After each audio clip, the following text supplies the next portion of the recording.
All right, let's begin. Let's begin today's class with a question. All right, welcome to Kabbalah Café. It is great to see you guys. We are back after a few-week hiatus. I'm back from Boston. I was very tempted. I don't know why, but I was very tempted to buy like a Boston cap, like with a B on it. I'm like, oh, this looks very cool. And Leia's like, why would you buy a Boston cap? Like, you live in Atlanta. Buy an Atlanta cap when you come back. I thought that was wise advice. I don't know why I mentioned that off the top, but it just came to mind. But now that I'm back in Atlanta with my A cap, so we're going to bring the A game today for Kabbalah. That's the plan.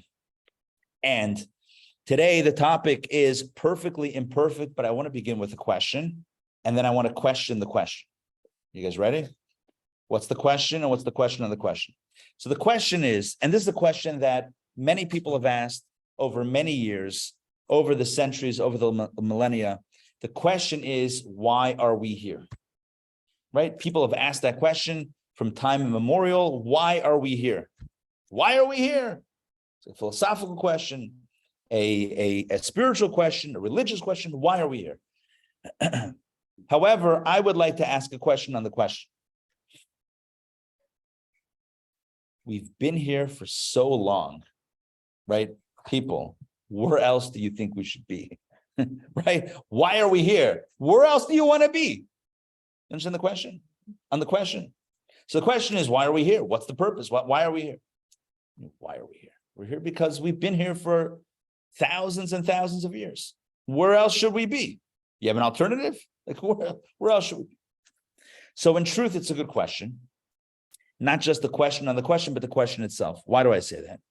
Because the question, why are we here, is driven by a sense that we have, an innate sense that we don't belong here.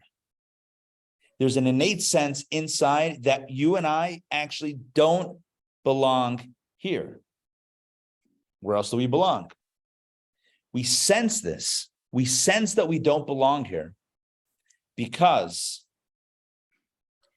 there's a piece of us that is not from this planet. Don't tell anybody I said this. Like Superman comes from another planet. Where does he come from? Krypton? Kryptonite? Is this kryptonite? Yes. Wow. Talk about a guy who doesn't like going home. The rock from his own planet is his nemesis? How? Oh, it makes him human. How counterintuitive. Interesting. Anyway, back to the story. I'm not going to try to illustrate the holes in the whole context and the whole concept of Superman. That's for another class. But what I do want to say is that, like Superman, you and I really originate from another reality. Kabbalah teaches, Jewish spiritual thought teaches the following: that you and I possess a soul. And the soul is a piece of God that comes from another reality. In the language of the mystics, the soul is hewn, like when you hew a stone, you cut it out from the quarry. The soul is hewn from the source, from the divine source, divine majestic source. The soul is hewn from the source and then sent low into this world, into this body, into this reality. The soul does not come from here. The body comes from here, right? As the verse in Genesis says, that God took the earth, right? Formed Adam and then blew into his nostrils the breath of life. Nishmat Chayim, the soul of life. The soul of life is God's. The body is the earth's.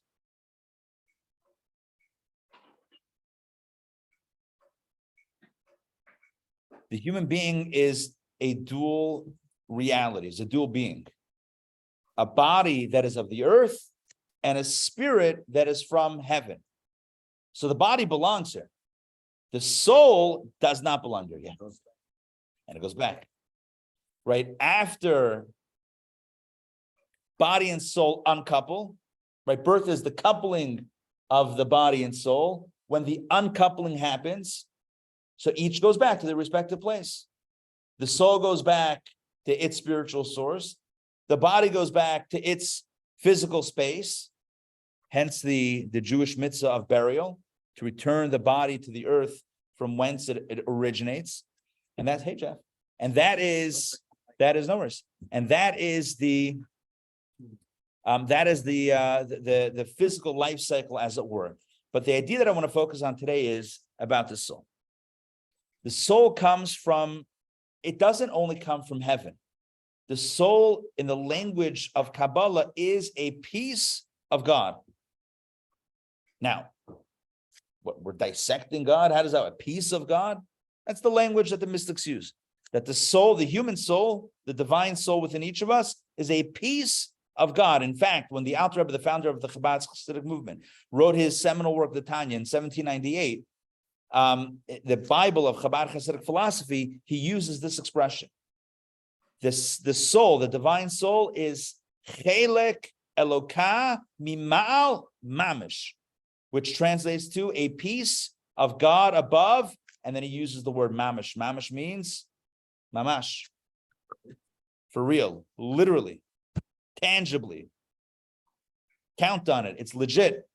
It's literally, not figuratively, a piece of God. Piece of God.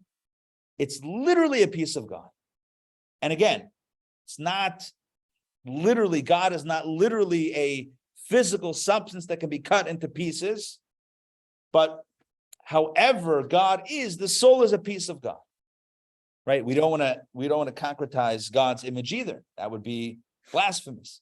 So God is beyond image. The soul is a piece of God.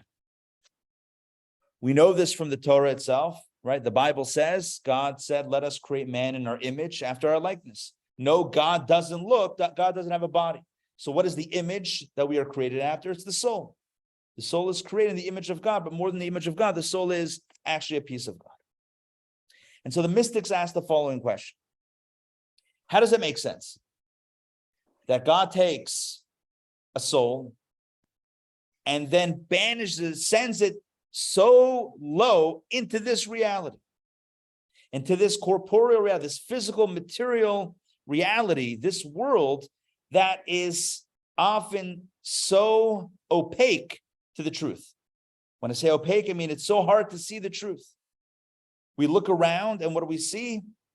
We see stuff, we see people, we see things, we see materialism, we see greed, we see narcissism, we see jealousy, we see anger, we see pride, we see all of the ugly things around us, and we see beautiful things as well. But why does God take the soul, a pure piece of his essence, and send it down into this lowly space? Who would do such a thing? Take such a beautiful thing and put it in such an ugly place?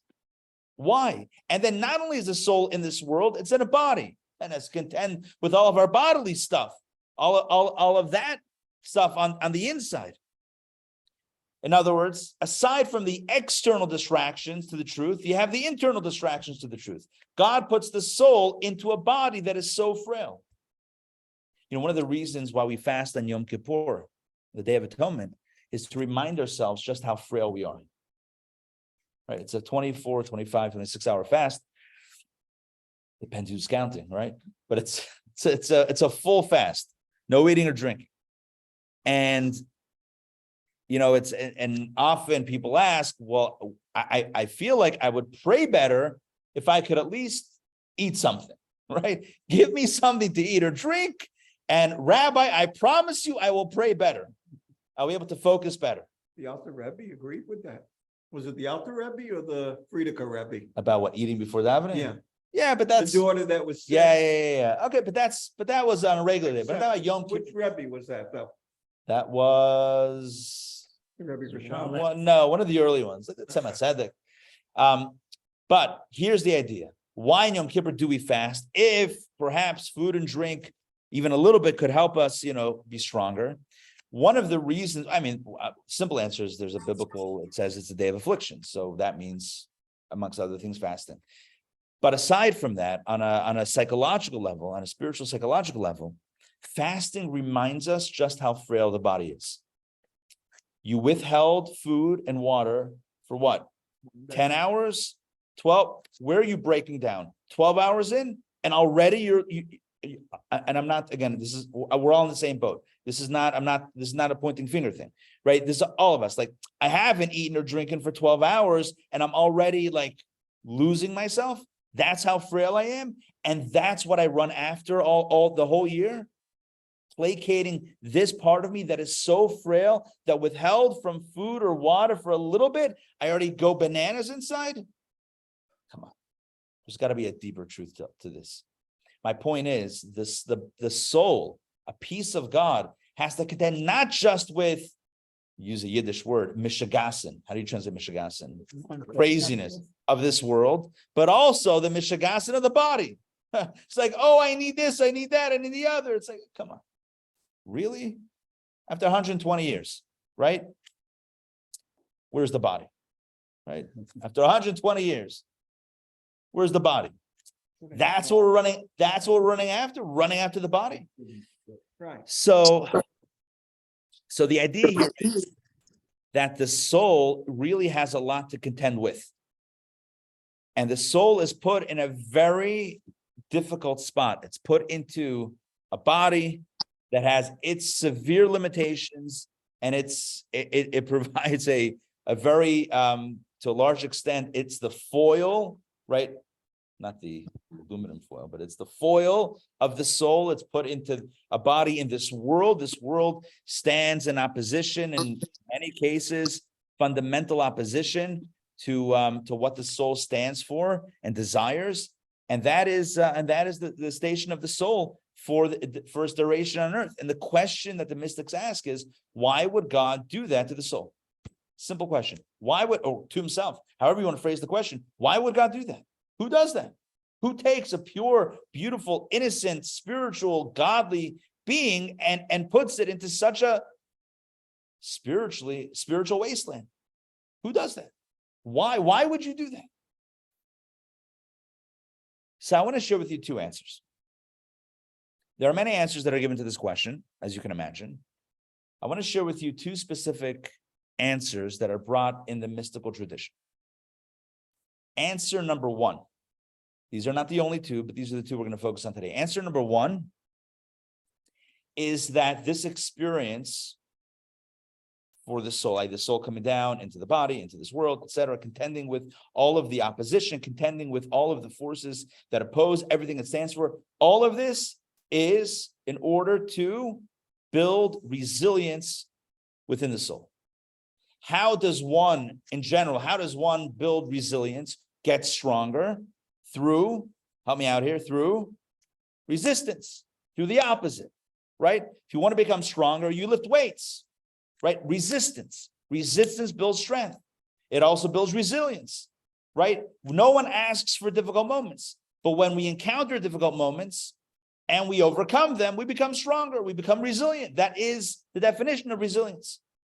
So the soul above is in a perfect state, no challenge. There are no challenges in heaven. By definition, that is the nature of the space. When the soul comes below into a body that has its own agenda, into a world that looks at the soul and says, are you crazy? You want to do that? Come over here, join the dark side, right? When the soul comes into this space and is still able to maintain, to fight tooth and nail for its existence and its integrity and survives the challenge, it's stronger, it's resilient, and it grows through that experience. Make sense? Reminds me of a story that I love telling. And I'm sure many of you have heard the story before, maybe even heard me tell it before, but it fits right here. The story of a fellow who lived in a small town back in the day. Lived in the shtetl, small village, and he always struggled to make a living. And he tried so many different things, and everything he tried, it was met with challenge, and he was never really successful. So one day, he hears about a far-off island called Diamond Island. And the rumor that he hears, you know, when you hang around the synagogue, you hear rumors. It's like, have you heard about Diamond Island? Diamond Island. What's Diamond Island? Apparently, there's this island. Just sit right back in hotel. I don't know the words, right? Something like that. In the Bermuda Triangle. Gilligan's. Whatever happened to Bermuda Triangle? I feel like Bermuda Triangle and quicksand were big things when I was a kid. Those quicksand and Bermuda Triangle. Those were like those were from the Tarzan movies. I don't know. It was certain demise, certain doom, and I don't know. No one ever talks about it anymore. Quicksand. It's the black hole. I don't know. Oh, it's the new black hole. I guess. I don't know. Anyway, back to the story. So he hears about this place called Diamond Island. Diamond Island, if you go to Diamond Island, the place is filled with diamonds. Become rich, easy. Go to Diamond Island, become rich. Step 1, go to Diamond Island. Step 2, get rich. Simple as that. So he tells his wife, I'm going to Diamond Island. She says, you're Meshuggah. He says, I know, but I'm doing it anyway. Let's go. I'm doing it. Not let's go. I'm going to go. So he leaves his wife. He leaves his kids. He scrapes together money. He borrows money, whatever it is. And he sets sail for Diamond Island. After a voyage, he arrives on Diamond Island. They disembark from the ship and he looks down and the sand is glistening. It's beautiful. He's never seen such shiny sand. He bends down to the sand. He grabs some of the sand. It's diamonds. It's not even sand. The whole place, I know, his feet, whatever. Fine. The whole place is littered with diamonds everywhere. Cut? What's better? Cut or not cut? I don't know. I don't know either. All right, whatever it is. Diamonds everywhere. Diamonds for days. He can't believe his fortune. You know, you hear rumors. Rarely ever do rumors play out exactly the way you would dream. This is exactly his dream. He's on Diamond Island and he is now fabulously wealthy. He is like a kid in a diamond shop or something like that is the expression. He is stuffing his pockets with diamonds everywhere. Every pocket, his suitcase, he throws out his clothes. He packs it with diamonds, everything. He's so excited. At some point, he cannot stuff more diamonds into his, there's no place to hold the diamonds anymore. He decides that he's hungry. He goes to the restaurant. They have a kosher restaurant on the Diamond Island. Who would have thought? Kosher restaurant. He goes. Chabad? Absolutely. Well, no, as the story will play out. So he goes to this restaurant and he now, for the first time in his life, he feels like a king. He can now order from a menu in a restaurant without any hesitation. He's so happy. He says to the waiter says, what can I get you? He's like, everything. Like, what? So give me everything. You know, now don't give me a full plate. Give me a taste of everything. Right. Just the wine, the starters, the mains, everything, the whole shebang. All right. So he's served for 2 hours. They're bringing out, it's like a tasting menu. You ever been to those tasting things? Like 12 course tasting? I haven't, but I've heard about them. Apparently it's a whole thing. So anyway, 10, 12 courses, they're bringing it out. Then they come with the bill and it's a massive bill.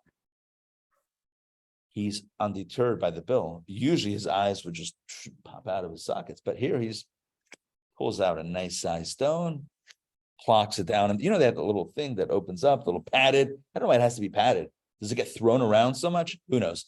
Anyway, you ever wonder that? So he puts a big stone on it. He says to the waiter with a smile, keep the change. Keep the change.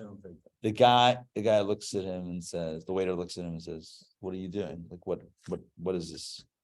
He's like, it's a diamond. He's like, no, I know what it is, but why did you put it here? To pay for the meal. He's like, that doesn't work.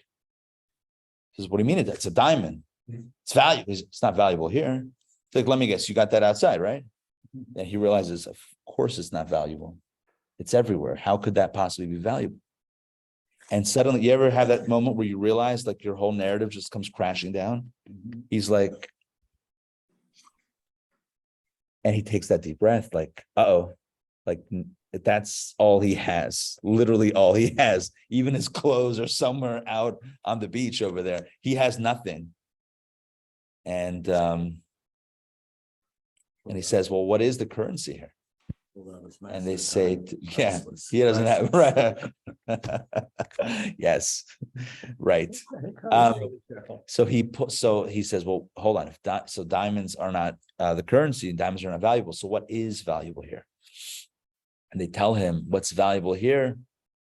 What's valuable here is dead fish. Dead fish. That's it. Dead fish is valuable. Dead fish. And by the way, family with old money, you can smell it. Anyway, it's just dead fish. This dead fish, that's the currency. So I have no dead fish. What do I do? Come to the kitchen. You're going to be working here for a while. He works off his debt for the meal. He decides he's in a new place. He's in a new country. He's in a new island. He doesn't want to be unsuccessful again. He decides he's going to work hard. He can reinvent himself here. He had a mishap. He had a misstep day one, but he can turn this around and he'll become successful. He goes from the kitchen in the restaurant to working in the restaurant. Eventually he starts wheeling and dealing. He meets contacts and he opens up a business, becomes successful. And after about a year, he is making a lot of dead fish. He's got a lot of dead fish. Yeah, he's doing well for himself. He's finally made it. After 2 years, he is like a baron of dead fish. It's unbelievable. He feels very comfortable. And he decides after 2 years, it's time to go home. He packs up a boat, on a ship. He hires his own ship, hires his own captain. Ahoy, matey. He puts the dead fish on the boat. And he sends a message, sends a telegram or whatever, a letter to his wife. Meet me on such and such date. Bring the kids to the dock. I'm coming in. I made it. Super wealthy. Tell the kids dad is coming home. Okay. They wait for him. As the ship gets closer, it smells really bad. They're like, what is this? Why is it getting really smelly over here? Other family and friends were also there to greet him because they heard the rumor. The whole community almost came out, but one by one, everyone leaves because they can't stand the stench. Eventually, they send a message to just dock the boat in the middle, and they'll figure out a way to send another rope. Hey, the husband comes, he smells. The wife says, welcome home. What is happening here? What is the smell? He's like, honey, I've made it. I'm fabulously wealthy. We have so much dead fish on the ship. You'll be so proud of me. I made it. And she says to him, what are you talking about? I thought you went to Diamond Island. He's like, yeah, but on Diamond Island, diamonds are not valuable. It's dead fish that's valuable. And so I made so much dead fish and I brought it home. And she says, I don't know what she says. I'm getting a divorce. I'm getting a divorce. He says to him, are you crazy? What happened? And at this point, he realizes once again, everything, his whole world is rocked, and he realizes that he had dropped the diamond. He dropped the ball. He totally got turned around in this whole experience. Good news is, since it was Diamond Island, there were so many diamonds around, there were some in the cuffs of his pants, in his pockets, in his suitcase from the beginning that never got fully. When you have that little compartment, that little zipper, and within the thing, and like 3 years later, like, oh, that's where that thing was. I had no idea, right? At the next trip. So thank God he found a few diamonds and they lived happily ever after. This is brought in Jewish mystical thought as a parable. The experience of the soul here on earth. The soul is sent to this world to collect diamonds. What are diamonds? Diamonds are mitzvot, good deeds. Because there's tremendous potential here in this world. When the soul arrives here, though, and the soul says, let's collect diamonds, everyone around the soul says, diamonds, dead fish. We call that paper. Right? So, no. What's important here is dead fish. And the soul says, oh, really? Dead fish? That's what's important? Yeah. Diamonds are so last year. Dead fish is what's really important. And the soul hopefully can withstand the pressure of the dead fish market and remain committed to collecting diamonds. And our faith tells us that no matter what, no matter how much the soul was turned around, was convinced to pursue dead fish as opposed to diamonds, no soul returns home without some diamonds somehow, because you can't go through this lifetime without good deeds, right? At some point, everyone's somehow did something positive, if not many, of course, many things positive. But the reason why I share this parable, which is powerful in and of itself, is to speak to the resilience of the soul, or the purpose of resilience of the soul. In other words, the soul is sent here below to withstand the pressure of the body, to withstand the pressure of the world around it that tells it that it is crazy. In other words, to use modern psychological terminology, the soul is gaslit. You know that term, gaslighting? Right? The soul is told, oh, that's what you're here for? That's ridiculous. Why would you want that? What you think is valuable? You're crazy. This is really valuable. The soul is being told that its compass is skewed, when really that's the skewed compass. And so the first understanding in Kabbalah of why God takes a pure soul and sends it below is to create space, or create an opportunity for the soul to become stronger and gain resilience above, without any challenges, in a space where there's only truth and there's only light. To be plugged into truth and light is easy, and it's not an accomplishment. But to remain, or to find light and purpose and meaning here in this world amidst all of the other opposition, that requires strength. So that brings out the strength of the soul. So answer number one, why does the soul come down below? Number one, to become stronger, to become more resilient. Does that make sense? Okay, that's answer number one. Answer number two. Answer number two for why the soul comes down below. Again, reset the question. Why would God take a pure piece of his essence and send it below in a difficult? Who puts someone they love, who puts something that is so dear to them in such a difficult situation? Who does that? That's horrible. Why would you harm something you love? Why would you put something that you love in a terribly difficult position? So again, one answer was strength and resilience. The second answer is the soul is sent below not for its own sake, not for its own benefit. It has nothing to do with the soul. The soul is sent here on a mission to accomplish something and to achieve something that is necessary, that only it can accomplish. And what is that? And what is that only it can accomplish? Making the world a brighter place, and making the body, its host, as a word, the soul's host, into more of a mensch. You know what a mensch is? A mensch is a refined, good, right? A good person. So again, this understanding is radically different than the first. The first understanding is that the soul is sent below for its own benefit. Right? It becomes stronger, it becomes more resilient, right? It becomes tougher in the process. So ultimately it benefits the soul. In the language of Kabbalah, it's a yerida letzorech aliyah. It's a descent in order for a greater ascent. How can it be greater than before? Because now it's stronger than before. Because a warrior untested is weaker than a warrior tested who's emerged from battle intact. So that is the first idea. The second idea, the second answer, the second understanding of the purpose of the soul's descent is that it has nothing to do with the soul. The soul is not sent here for its own benefit. On the contrary, it might be to its own detriment.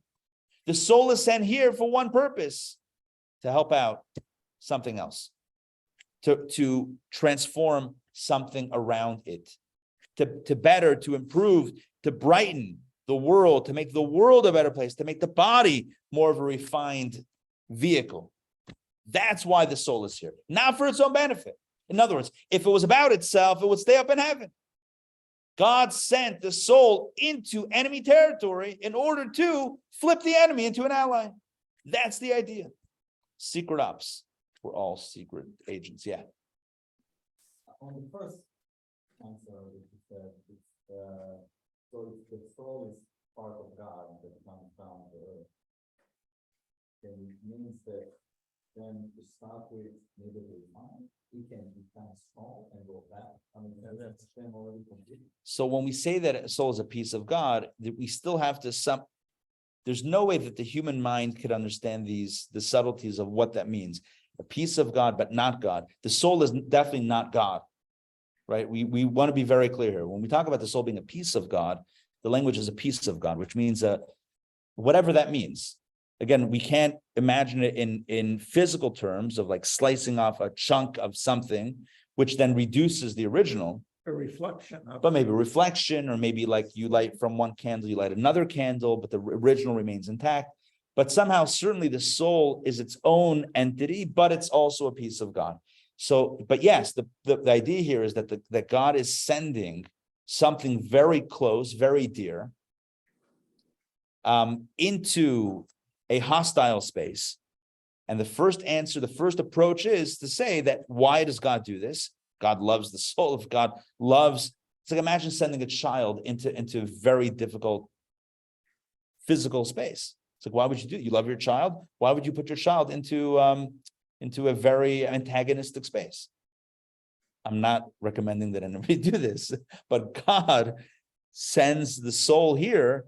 And the first answer is to become strong in the process, to resist, and through the resistance to become stronger. But why does it have to if it's already up in perfect heaven? Why is it okay? But it's perfect, but it's untested. But didn't, So something tested is stronger than something untested. Something challenged, like any case. Why do you give any test or a riddle or something to someone else or to a child? To see how well they understand those from the opposition. You can understand it when there's pushback and there's overcoming, that brings out a greater strength. It's like any challenge in life brings out a greater strength. but didn't he send the souls for us to do the mitzvahs to create a place for him? So that's the second reason. Good, that's the second reason. We have two different, both can coexist, by the way. But there's two ideas here. Idea number one, it strengthens the soul. Idea number two, it brightens the spaces outside the soul, as it were. Adam, did you have a question? Yeah, what battles are you preparing us for? What battles is he preparing us for? In other words, you're saying what will this strength then be utilized for? I don't know that there's a good question, very good question. I don't know that there's any subsequent challenge. The challenge is here. The darkness is here, the opposition is here, and I'm trying to use terms that are vague enough to apply to each of us in our own lives and our own challenges and struggles, but I don't want it to sound also like totally out of touch. At the end of the day, we're all struggling with, right and wrong and positivity and negativity, light and darkness. We all struggle with these dynamics, and the idea here is that the soul is sent into this space to be faced with opposition. And faced with fierce opposition. It's like the guy on Diamond Island who's being told that his whole calculus of what's valuable is wrong. We're told constantly that there are other values that supersede what are the true spiritual values, right? Our culture, and this is not, we live in a great country, but at the end of the day, the society around us has a whole list of other values that it might rank higher than what our true spiritual values are. And the soul faces that type of contention, that type of conflict. And for the soul to feel that and to reject that and to move past that and to move into a space or to maintain its integrity, that really calls upon a greater strength of the soul than the soul can activate without being tested. At the end of the day, you have a certain power in your hand. But without resistance, you can never elicit that. Does that make sense? You can lift, right, X amount of weight, but unless that weight is put on your hand, you won't be able to summon that power in your hand. You can't summon that without resistance. You just can't. If there's no resistance, you can't generate that force in your arm that you would when there is resistance. So the soul is powerful, but power untested is latent power. It's power that's dormant. It's unsummoned power. When you put the resistance and the soul has to fight through it, now the soul is stronger. What happens next? I don't know. I mean, I have an idea based on the teachings what happens next. I don't know if that strength is utilized, but the strength is summoned, and thus the soul becomes stronger. All of that, though, to your point, is back to the first idea. The second idea has a radically different approach. They both can coincide as well. But the second approach is radically different. It says that the soul is not here for its own benefit. Forget about the soul. It is being sent. It's an operative being sent on a mission to transform the space around it. Its goal is to transform its immediate vicinity, the body, as well as the world around it. And that's why the soul is sent here, to be a light, to be a transformative energy and a force of goodness and positivity and blessing in this world. So it's not about the strength of it's not about the soul becomes stronger with the struggles it has to summon. That might be true, that might not be true. It's really not about itself. So the question is, why would God take a soul, a beautiful soul, and put it into such an ugly place? To make it more beautiful. Because if you are a point of light, then where else should we send you? We should send you into a place of darkness to illuminate. That's the whole point. You know, when God tells Abraham to go out, to go outside at night, he says, look at the stars. And God tells Abraham, look at the stars. So will be your descendants, like the stars. And everyone has the same understanding. Everyone says, what's the message? As numerous as the stars, just as there are many stars, your descendants, Abraham, will be many. The deeper understanding is, just like stars illuminate even against the dark backdrop, even in the darkness of night, the stars illuminate. The message is that Abraham's descendants will illuminate even in darkness. But that's really the purpose of all souls, is against the backdrop, against the pitch black of night backdrop, to illuminate and shine and brighten the environs. That's the whole purpose of the soul. So that's the second reason. And that ties into the idea of making a home.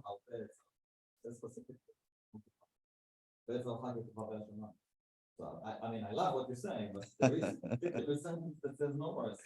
But harbe could be magnified.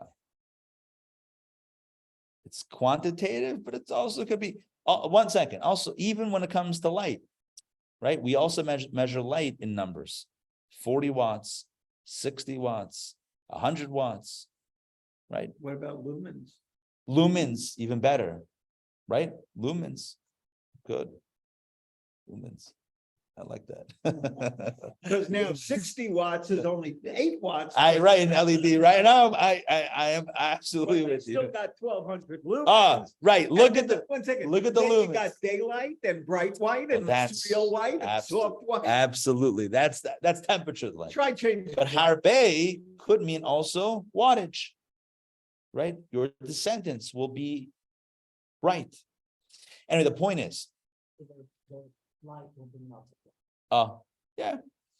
So here's the point. The point is that every soul is sent on a mission from God to work with, first and foremost, oneself. By the way, it's easier to work on someone else.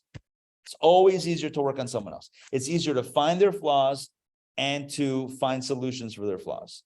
It's like, I see what's wrong with you, and I'll tell you exactly what you need to do to fix it. That's easy. The harder thing is to work internally, because our own stuff, we're like, it's not so bad. I'll work on it tomorrow.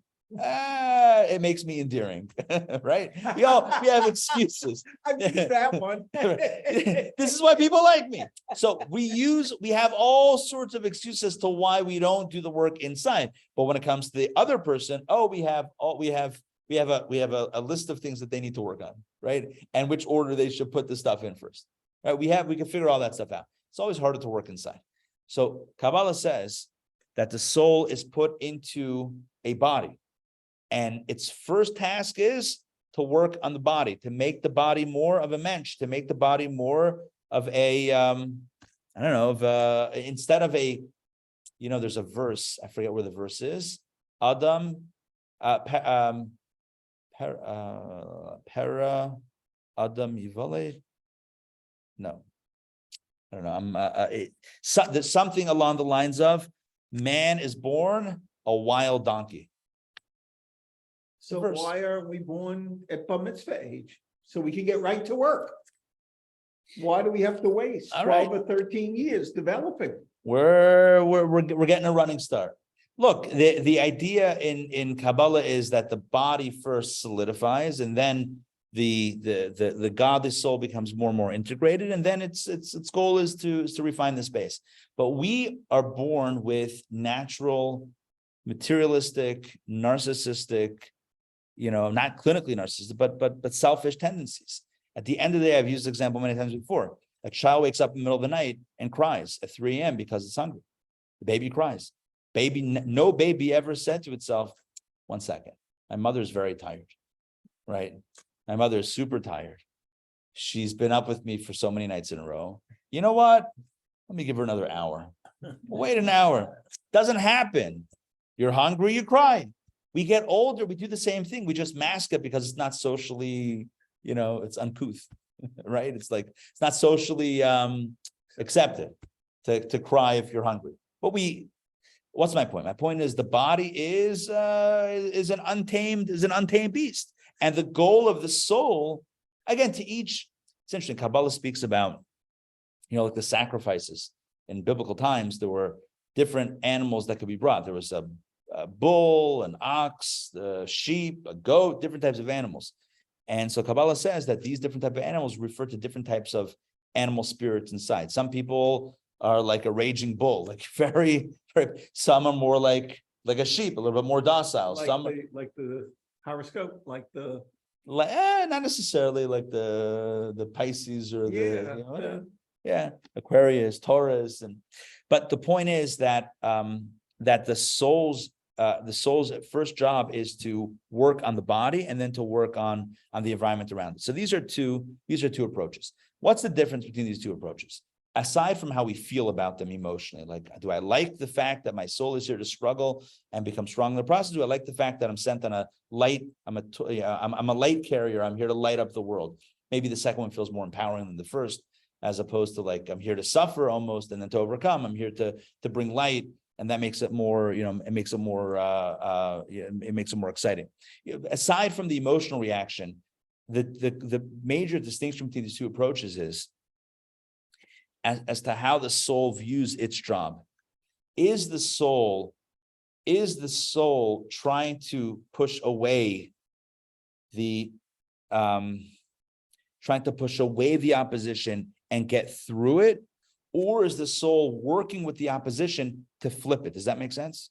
In the first understanding, the soul's vision is, this is my resistance. I need to work against it. I need to push away from it. I need to get out of it into that space of light. I need to work through it. I need to run through the defense, the block. I need to run through into a space of openness where I'm in the clear of all this craziness. So I'm trying to kind of escape the challenge. That is according to the first approach. In the second approach, you're not trying to escape the darkness.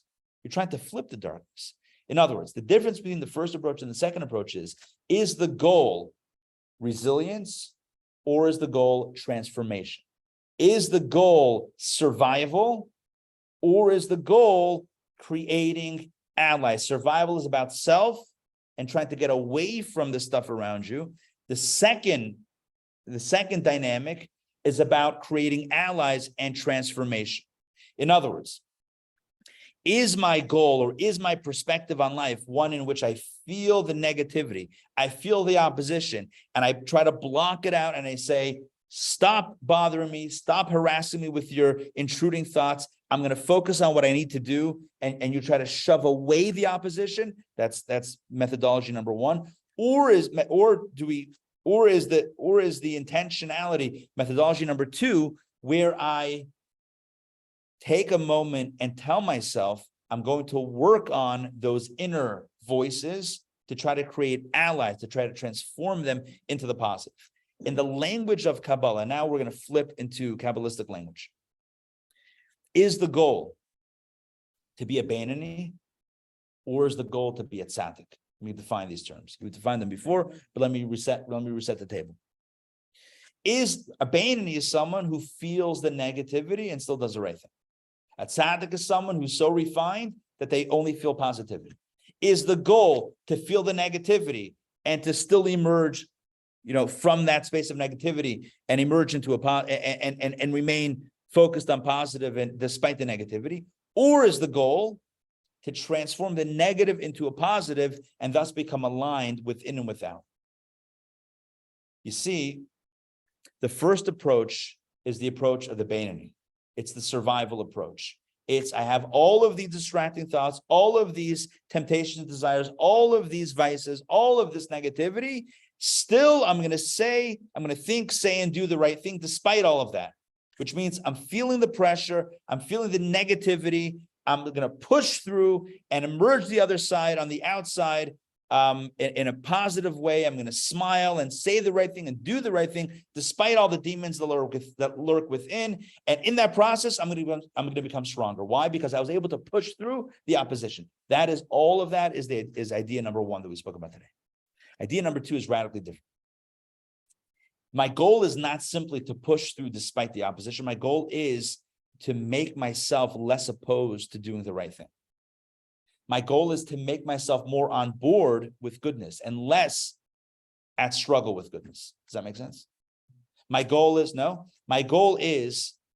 that the next time I have a choice between doing the right thing or doing the opposite of the right thing, I should be naturally more inclined to do the right thing because I've transformed something about myself. There should be less of a struggle. Why? Because I've been working on myself to improve my own character, to improve myself so that there's less opposition. Why do the bad thing? Because we have a body that God has put as a foil to what the soul wants. Because God puts the soul into a space that says, pursue dead fish and forget about diamonds. So that we have. But the question is, do we neglect the work of dealing with the opposition and just try to push through? That's approach number one, resilience and strength, pushing through the opposition. So the opposition remains as strong as it ever was, but we're pushing through. We're white knuckling it until we get to the other side, right? That's approach number one. Approach number two is, I'm here to transform myself and the space around me. I'm here to educate myself, my body, as to the value of diamonds over dead fish. So the next time I have a choice, diamonds or dead fish, in my inside, I'll be like, you know what? I actually like diamonds. This is what it means. So you're describing an individual that's not sure of what he wants. We are all conflicted because we have two parts of us that want different things. It's not that we don't know what we want. Who's we? Who's I? No. I'm asking another question. When you say I, right? When I say I, which I am I speaking about? My soul or my body? I have both. Who's the I? When I say I want, who's the I that wants? Am I talking about my godly soul or my physical body? Because I have both of those. So my godly soul wants one thing. My physical body wants something else, right? On Yom Kippur, the holiest day of the year, just to go back to that example. What do I want? Do I want to eat or I want to pray? What do I want to do? What do I want to do? Well, you want to pray. Human nature, isn't it? So the point is we are at conflict internally because we have two different realities. There's two different operating systems within. How about the perspective that you are soul, you have a body? That's a great perspective. Are really just you. That's a great perspective. Number one, not everyone has that. Many people feel that they are a body with maybe a soul, maybe, right?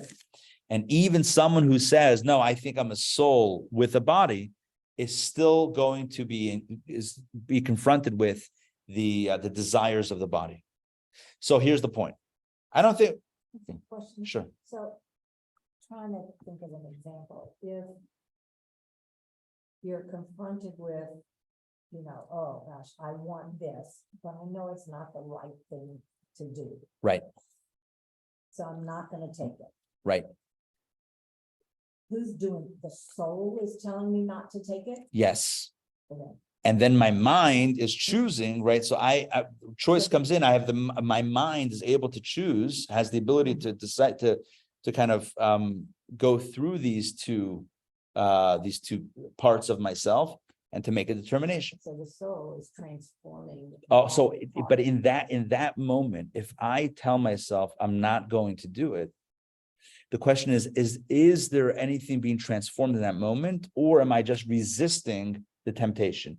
Resisting temptation, all of that is the first point, the first picture that I painted, where the soul comes down below and its goal is resistance, right? It's being pressured, it's being pulled in a different direction, and it's swimming against the current, right? Because the body is saying, try this, do that, say the other, think this, and I'm pushing against it, right? Using my divine soul, pushing against it to reject it. All of that is number one. The second picture, which you liked better, right? I remember you like the second one better. That is to illuminate the environment around us. So what does that mean in this context? It means that little by little, not all at once, but little by little, I meditate, I work on myself, I train, I practice, I study, whatever that looks like inside, to get to a place where I want more and more to do the divine thing. I want less and less to do the other stuff. In other words, are there areas in our lives? That's a simple question. Are there areas in our lives in which we are not at all tempted to do the negative thing? In other words, I'm not gonna get specific here, but can we think of in our own minds something that is done, right? A horrific crime, whatever, God forbid, that we would never dream of doing, of course, right? Of course, we're not even tempted in those areas. There are areas in which we are tempted, whatever, big or small they are. Can we move the needle in one more place, in one more area of our lives, to get to an internal space where we don't even want that anymore, where it's no longer a question of will we resist and make it through, but we don't even have the challenge anymore. Can we add one more item, one more area to the list of things that we would never dream of doing? Can we add one more? Kabbalah believes that we can. Now, are we going to add everything to that list? Are we going to be champions of every vice in our lives to the point that it's no longer a challenge? Realistically, no. That's someone who, as you know, we call it tzaddik. A tzaddik is someone who on every level is no longer challenged with this stuff. But the question is, someone who is challenged, can they move one more item? Because it doesn't have to be all or nothing. Can they move one more item to the tzaddik category where they are a tzaddik in that category? Again, what is a tzaddik? A tzaddik is someone, tzaddik literally means righteous.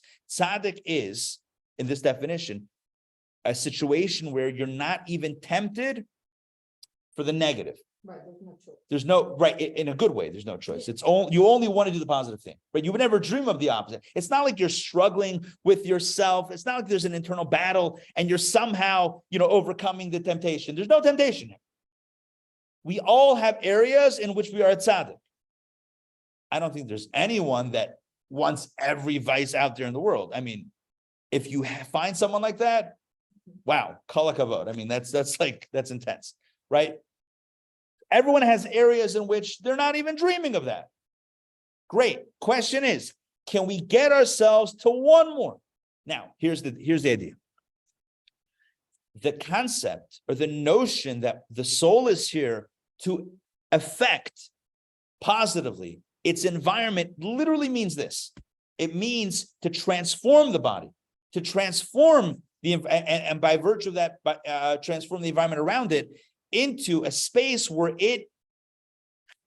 one area at a time, it no longer wants that. The body has lost its drive for that. Like, do I need that? I don't need that. Do I want it? Nah, I'm over it. It's not good for me anyway. Not interested. Can we get one more item into the tzaddik category? Are we going to be a tzaddik in totality? Are we going to have no more vices? Probably not. But can we get one more item added to the tzaddik category? We can. Now, this explains this. Incredible teaching from the Talmud.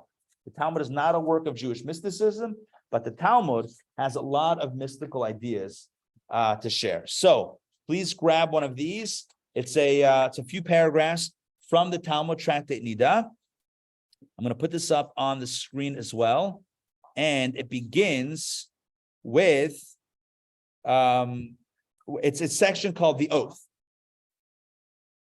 All right, here we go. Sharing screen. Okay, does everyone have a copy? You guys are good? All right, here we go. Yeah, sure.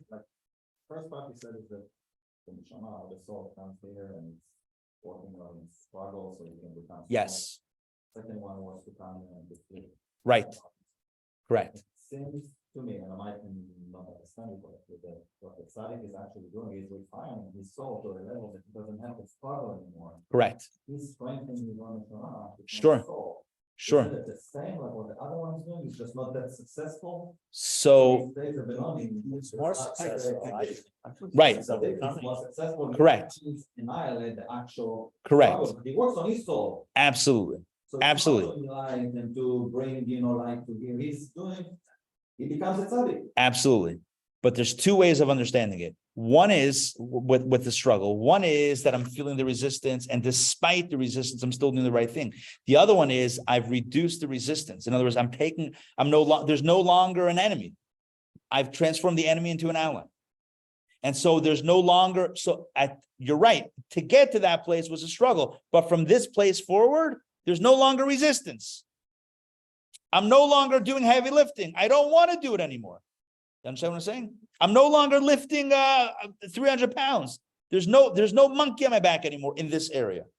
The tzaddik is not fighting against any resistance. Now, you're saying to get there, he had to, or she had to. Absolutely. But the point is, from this point on, there's no longer resistance.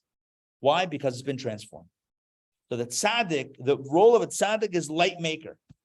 The role of Beinoni is warrior. Two different modalities. The same person could be doing both. And a tzaddik is also a warrior. How did he get it? How did he get there? By fighting, by struggling. You're right. But there's still two different modalities. Now let's take a look at this Talmudic piece. This Talmudic piece describes what happens before birth. Rabbi Simlai delivered the following discourse. What does an embryo resemble when it is in the bowels of its mother? Folded writing tablets. I know what you're thinking. What? What are folded writing tablets? I get. And why is it, no, before you get to that, the embryo is not in the bowels of its mother. Well, he means It's its uterus. it's not literally bowels. It means in the inside. No, that doesn't really mean no. I think I It's a know some people that came from the bowels. It's a translation. One second. It's a translation, but it's not a literal. It's not literally what it says. Now, folded writing tablets. So, what does it mean folded writing tablets? So, we don't have writing tablets today that are folded. This was an ancient or like an older thing, but there's somehow tablets that were folded into itself. In other words, the embryo, the fetus is folded. Its hands rest on its two temples, respectively, its two elbows on its two legs, and its two heels against its buttocks. Its head lies between its knees, its mouth, hence the fetal position, right? Its mouth is closed and its navel is open, and it eats what its mother eats and drinks what its mother drinks, but produces no excrements because otherwise it might kill its mother. As soon, however, as it sees the light, the closed organ opens, and the open one closes. For if that had not happened, the embryo could not live even one single hour. A light burns above its head, and it looks and sees from one end of the world to the other. As it is said, then his lamp shined above my head, and by his light I walked through the darkness. And do not be astonished at this, for a person sleeping here might see a dream in Spain. So just like when we dream, we might have a vision of what's happening in another country. So the embryo in this pre-birth state has a vision. The prophetic vision can see things beyond its immediate environment. And there is no time in which a man enjoys greater happiness than in those days. For it is said, oh, that I were as the months of old, as in the days when God watched over me. Now, which are the days that make up months and do not make up years? The months of pregnancy, of course. Okay, so basically, it's downhill from there, from birth. It was great. All right, it is also taught, He's wrong with the hands on the temple, though. one second. It is also taught that, it is also taught all the Torah from beginning to end. As soon as it sees the light, an angel approaches, slaps it on its mouth, and causes it to forget all the Torah completely. As it is said, sin crouches at the door. So basically, when the child is born, an angel taps it on its mouth. The legend is that's the thing. My mustache gets in the way, whatever.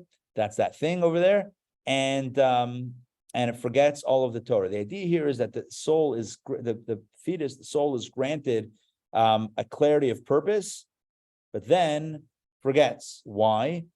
Why be granted clarity of purpose and then forget?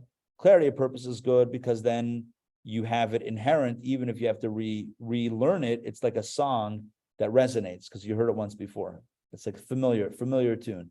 So when you study Torah, when you study spirituality, meaningful spirituality, and like the resonates, the reason why it resonates is because you learned it even before you were born. Why is it made to forget? Because otherwise life would be too easy. There wouldn't be a challenge. There wouldn't be resistance. Angels? Not like literally like Mike Tyson. Right. Anyway, so that's what it said. It does not emerge from there. This is the key paragraph. All of that is the intro. This is the key. It does not emerge from there, i.e., from the womb, before it is made to take an oath. What is the nature of the oath it is made to take? Here's the oath. Promise, the soul is told, be righteous and be not wicked. And even if the entire world says that you are righteous, you should still consider yourself wicked. Look at that. So it says, be righteous, be a tzaddik. Don't be wicked, don't be a rasha. And even if the entire world says that you're righteous, you should still consider yourself wicked. All right, a lot of questions here.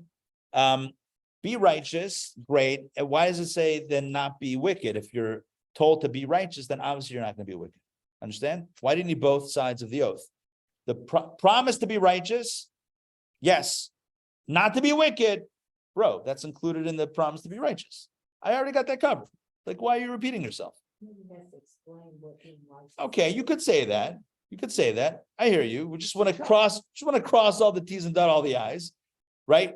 Don't think it means this because it doesn't mean that, right? So maybe it's just specifying it, but it seems a little weird. And then it says, even if the whole world says that you're a tzaddik, you're righteous, you should still consider yourself wicked. I mean, I know we shouldn't, become too arrogant, but man, to think of yourself as wicked, it's a little self-deprecating.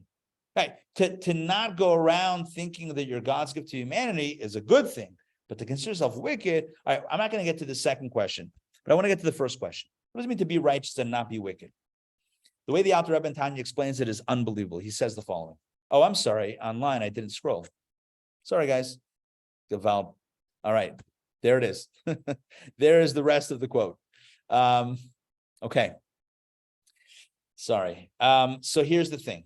The Alter Rebbe and Tanya says the following. He says that what does it mean to be righteous and not be wicked? It seems to be redundant or unnecessary. Be righteous means be a tzaddik. But if you find yourself that you can't be a tzaddik, I'm not a tzaddik, I'm not perfect, at least don't be wicked. Rather, be a Beinoni. That's the message.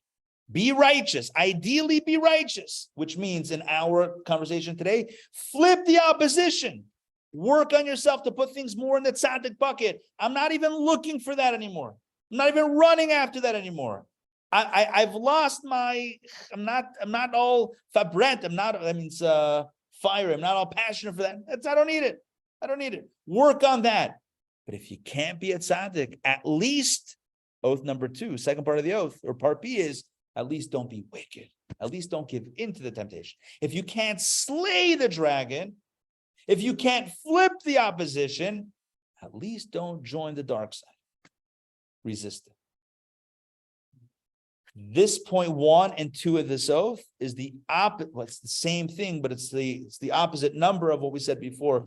Point 1 is point 2, and point 2 is point 1 that I mentioned before. Remember, there's two rationales, two understandings of why the soul comes below. Number 1, to be a warrior, to resist, to gain strength, to feel the opposition and to cut away and to push away the opposition, to swim against the current and to maintain one's integrity despite the fierce challenges that come our way. What is that? That's living the Beinoni life. That means that you have all of these temptations from without and within. And you steel yourself, S-T-E-E-L.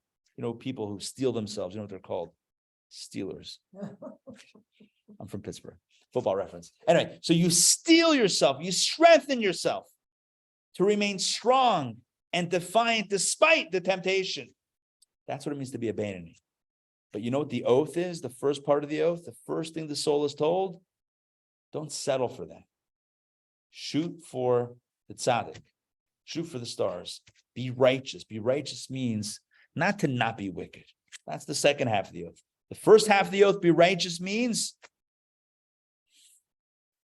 try to work on yourself, to transform the temptations inside, to try to transform your environment, to make your environment into a holistic space that is congruent with your spiritual aspirations.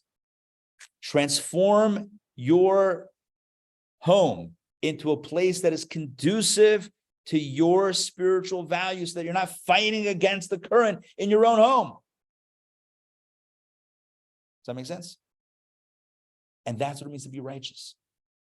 Are we going to be a tzaddik in every area? Are we never going to face the challenge anymore?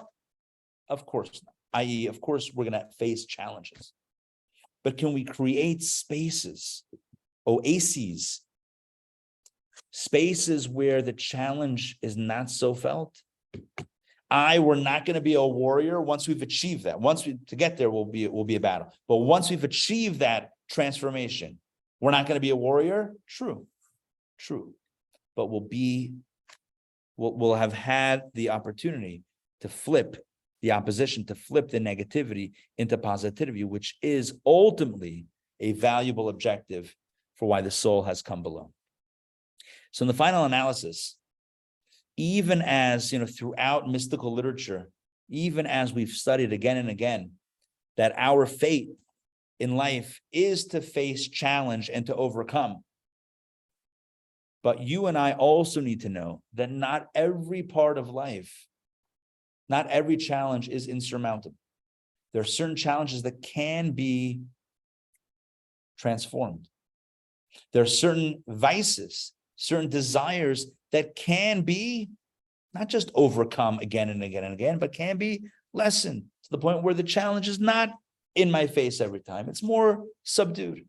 And it becomes easier and easier. Is it going to be everywhere a wholesale change, a wholesale transformation? Am I going to reach the state in which there's never any negative desire within? Probably not. Can I reach a state in which the opposition feels less strong, or at least in this area feels less strong? The answer is yes. And so this explains the role of perfection and imperfection, as I wrote in this week's email. There's one way of looking at it: embrace your imperfection. You're imperfect, embrace it. It's your struggle, it's your battle. That's what makes you strong. The fact that you're imperfect and have to fight against that makes you strong. Another way of looking at it is that the goal is to turn the imperfection into perfection, one space at a time. Maybe previously we would have cut corners, compromised on our values to make another deal. But now we're holding strong. Now it's not just we're resisting that temptation, but now we'd rather not have the deal that makes us compromise on our values. That's progress. Is it wholesale perfection? No, but one area at a time. And so this is the message that we'll leave off, that we will conclude with today. the message that we have two roles in life. Number one, to feel the temptation, to push against it, to resist it, to be a warrior and to grow through that process. That's very valuable. That's the Beinoni. And a second purpose, not secondary, but a second way of understanding it, maybe even a primary purpose. That is to transform the darkness around us and within us into light so that the darkness is felt a little bit less. With that, we fulfill the vow that we took beginning, be a tzaddik. And if we can't do that, at least let's not be a Russia. Let's not be wicked. I.e., let's resist the temptation that is there. Thank you very much for joining me today for Kabbalah Café. I hope it made sense. I hope you enjoyed it. I hope perhaps it's given you food for thought and even some inspiration. And I look forward to continuing next week. Same bat time, same bat channel. Any questions or comments? Yeah, Like Samson, unlike Samson, I don't think I've lost. I don't mean to be facetious, but to me, this sounds like Catholicism teaches that Which part? nuns and priests theoretically are supposed to get away from their temptation. Right. In that respect, and maybe they thought Jesus was the main tzaddik. Look, I think to, I think so. I don't know enough about it. No, I'm with you, but I think the point here is that there's two major objectives. One is the overcoming, and one is the transforming. But neither requires one. Neither one requires necessarily abstention. In other words, one can engage in an activity without any negativity around it, right? An activity without negativity, and just in a positive space. But theoretically, they're trying to avoid. Yeah, no, I understand that, but I'm saying it doesn't have to be one or the other, and one doesn't necessarily preclude the other. Just a quick scheduling, some quick scheduling notes. Quick scheduling notes. So again, as I said, we are on for next week. We have a bunch of upcoming classes and opportunities coming up. We're doing a Hebrew reading course. We're doing a business ethics course. Speaking of, I mentioned business ethics at the end of today's session. We're doing a new, what else are we doing? So those are some new series that we're doing. We're also having a Holocaust survivor. She's 95 years old. She's known as the honey girl of Auschwitz. She's 95 years old, coming from Arizona at the end of the month. To speak to the community. Yeah, we'll bring her out. Traveling from Arizona. 95. She comes with her daughter. She's incredible.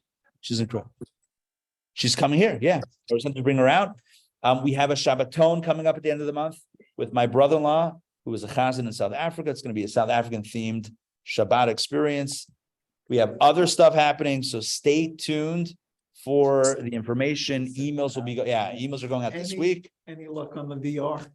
What's the Virtual VR? reality? Oh, for the temple? Yes. I wasn't able. Good question. Did I tell you about that? No. Oh, David. I Oh, mentioned that I would love to see it, and you said all that right. it Let existed. me. Yes. So there is someone, an outfit in New York, who created virtual reality software to replicate or to create a space where you feel like you're in the temple, taking a tour of the Holy Temple. Yeah. In Jerusalem. So I contacted them. You know who works with them? David actually works with that. Yeah, he's worked with them. Anyway, they require a certain minimum of people. I was trying to get together the camps, the camps for the kids, and I wasn't able to put together the numbers because they have to fly down with all the headsets. How many do they need? They want like at least 200, 300. Put together 200-300 I tried. I called a few of them. Anyway.